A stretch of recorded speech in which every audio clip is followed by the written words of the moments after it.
ಮನೆ ಬೀಗ ಮುರಿದು ಕಳ್ಳತನ ಮಾಡಿದ ಆರೋಪಿಯನ್ನ ಬಂಧಿಸುವಲ್ಲಿ ಸ್ಟೇಷನ್ ಬಜಾರ್ ಪೊಲೀಸರು ಯಶಸ್ವಿಯಾಗಿದ್ದಾರೆ. ಬಂಧಿತ ಆರೋಪಿಯಿಂದ ಸುಮಾರು 40 ಲಕ್ಷ ಬೆಲೆ ಬಾಳುವ ಬಂಗಾರ ಮತ್ತು ಕೃತ್ಯಕ್ಕೆ ಬಳಸಿದ ಹಲವು ವಸ್ತುಗಳನ್ನ ವಶಪಡಿಸಿಕೊಳ್ಳಲಾಗಿದೆ ಅಂತ ಪೊಲೀಸ್ ಆಯುಕ್ತ ಶರಣಪ್ಪ ಢಾಕೆ ತಿಳಿಸಿದ್ದಾರೆ.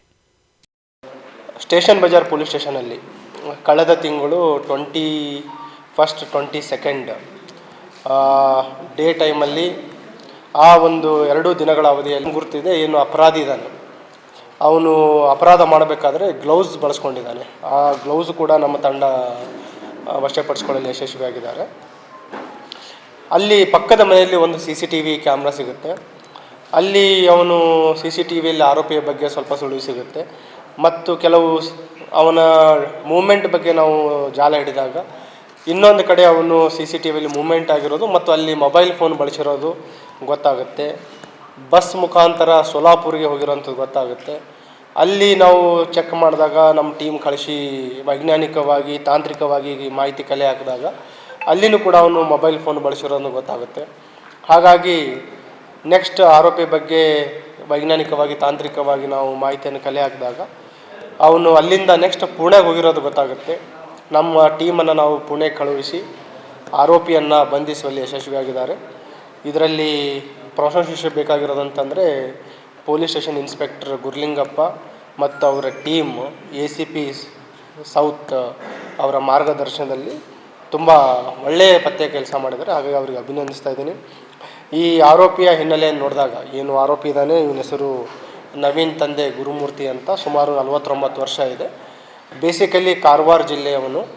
ಇವ್ರ ತಂದೆ ಈ ಪವರ್ ಕಾರ್ಪೊರೇಷನಲ್ಲಿ ಸೂಪರ್ವೈಸರಾಗಿ ಕೆಲಸ ಮಾಡ್ತಾಯಿದ್ರು. 1995ರಲ್ಲಿ ಸುಮಾರು 30 ವರ್ಷ ಹಿಂದೆಯೇ ಇವನೊಂದು ಕಳ್ಳತನ ಪ್ರಕರಣದಲ್ಲಿ ಭಾಗಿಯಾಗಿದ್ದವನು. ಇದರಲ್ಲಿ ರಾಯಚೂರು ಶಕ್ತಿನಗರದಲ್ಲಿ ಭಾಗಿಯಾಗಿದ್ದ. ಅದರಲ್ಲಿ 3 ವರ್ಷ ಶಿಕ್ಷೆ ಕೂಡ ಆಗಿತ್ತು ಅವನ ಮೇಲೆ. ಇದೇ ಗುಲ್ಬರ್ಗ ಕಾರಾಗೃಹದಲ್ಲಿ 3 ವರ್ಷ ಶಿಕ್ಷೆ ಅನುಭವಿಸಿದ್ದಾನೆ. ನಂತರ ಈಗ ಅವನು ಪುಣಾದಲ್ಲಿ ಕುಕ್ ಆಗಿ ಕೆಲಸ ಮಾಡ್ತಾಯಿದ್ದಾನೆ ಒಂದು ಟಿಫಿನ್ ಸೆಂಟ್ರಲ್ಲಿ. ಅವನು ಇಲ್ಲಿ ಅಪರಾಧ ಮಾಡಲಿಕ್ಕೆ ತುಂಬ ಇಂಟ್ರೆಸ್ಟಿಂಗ್ ಇರುವಂಥದ್ದು ಒಂದು ವಿಚಾರ ಇದೆ. ಯಾಕೆ ಇಲ್ಲಿ ಅಪರಾಧ ಮಾಡ್ದ ಅಂತ. ಗುಲ್ಬರ್ಗಕ್ಕೆ ಯಾವತ್ತೂ ಅವನು ಬಂದಿರಲಿಲ್ಲ. ಬೇಸಿಕಲಿ ಪುಣೆಯಿಂದ ಕನ್ಯಾಕುಮಾರಿಗೆ ವಿತೌಟ್ ಟಿಕೆಟ್, ಟ್ರೈನ್ ಟಿಕೆಟ್ ಅವನು ಟ್ರೈನಲ್ಲಿ ಸಂಚಾರ ಮಾಡ್ತಾ ಇರ್ತಾನೆ. TC ಅವರು ಅವನು ವಿತೌಟ್ ಟಿಕೆಟ್ ಟ್ರಾವೆಲ್ ಮಾಡ್ತಾನೆ ಅಂತ ಗಮನಿಸಿ ಗಾಣಗಾಪುರದಲ್ಲಿ ಗುಲ್ಬರ್ಗ ಸ್ಟೇಷನಲ್ಲಿ ಅವನಿಗೆ ಇಳಿಸ್ತಾರೆ. ಸೊ ಇಳಿದ ನಂತರ ಅವನ ಹತ್ರ ಖರ್ಚಿಗೆ ದುಡ್ಡು ಇರಲಿಲ್ಲ. ಸೊ ಆ ಒಂದು ಖರ್ಚಿಗೆ ದುಡ್ಡು ಇರಲಾರ್ದಕ್ಕೋಸ್ಕರ ಅವನು ನೈಟೆಲ್ಲ ಓಡಾಡ್ತಾನೆ, ರೆಕ್ಕಿ ಮಾಡ್ತಾನೆ. ರೆಕ್ಕಿ ಮಾಡಿ ಏನು ಈ ಸ್ಟೇಷನ್ ಬಜಾರ್ ರೈಲ್ವೆ ಸ್ಟೇಷನಿಂದ ಹಿಂದ್ಗಡೆ ಆ ಕಡೆ ಮೂಮೆಂಟ್ ಆದಾಗ ಗಾಬ್ರಿ ಲೇಔಟಲ್ಲಿ ಇರುವಂಥ ಒಂದು ಲಾಕ್ಡ್ ಹೌಸನ್ನು ಟಾರ್ಗೆಟ್ ಮಾಡಿ ಅಪರಾಧ ಮಾಡ್ತಾನೆ. ಮತ್ತು ಇಲ್ಲಿಂದ ಅಪರಾಧ ಮಾಡಿ ಏನೊಂದು 50,000 to 60,000 ಕ್ಯಾಶ್ ಇತ್ತು, ಗೋಲ್ಡ್ ಆರ್ನಮೆಂಟ್ಸ್ ಮತ್ತು ಸಿಲ್ವರ್ ಆರ್ನಮೆಂಟ್ಸ್ ಏನಿತ್ತು, ಪೂಜಾ ಸಾಮಾನುಗಳು ಎಲ್ಲ ತೆಗೆದುಕೊಂಡು ಎಸ್ಕೇಪ್ ಆಗಿರ್ತಾನೆ. ಇದರಲ್ಲಿ ಇನ್ನೊಂದು ನಾವು ಗಮನಿಸಬೇಕಾಗಿರೋದಂತಂದರೆ ಅವನ ಬ್ಯಾಗಲ್ಲಿರುವಂಥ ಕಿಟ್. ಬೇಸಿಕಲಿ ಅವನು ಕನ್ಯಾಕುಮಾರಿಗೂ ಕೂಡ ಅದೇ ಅಪರಾಧ ಮಾಡಬೇಕಂತ ಹೋಗ್ತಾ ಇರುವಂಥದ್ದು.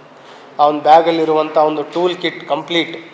ನಮ್ಮದು ಹೆಕ್ಸಾ ಬ್ಲೇಡ್ ಕಟ್ರ್ ಇದೆ ಮತ್ತು ಕಟ್ಟರ್ ಬ್ಲೇಡ್ ಇದೆ.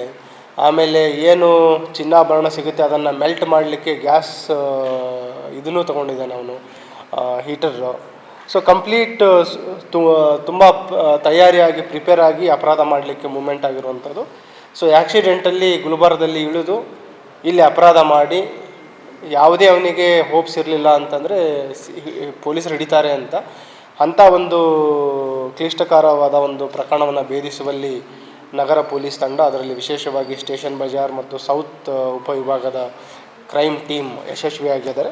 ಅವರಿಗೆ ಅಭಿನಂದನೆಗಳನ್ನು ಸಲ್ಲಿಸ್ತಾ ಇದ್ದೀನಿ ಮತ್ತು ಪ್ರಶಂಸನಾ ಪತ್ರನೂ ಕೂಡ ಈಗ ನೀಡ್ತಾ ಇದ್ದೀನಿ.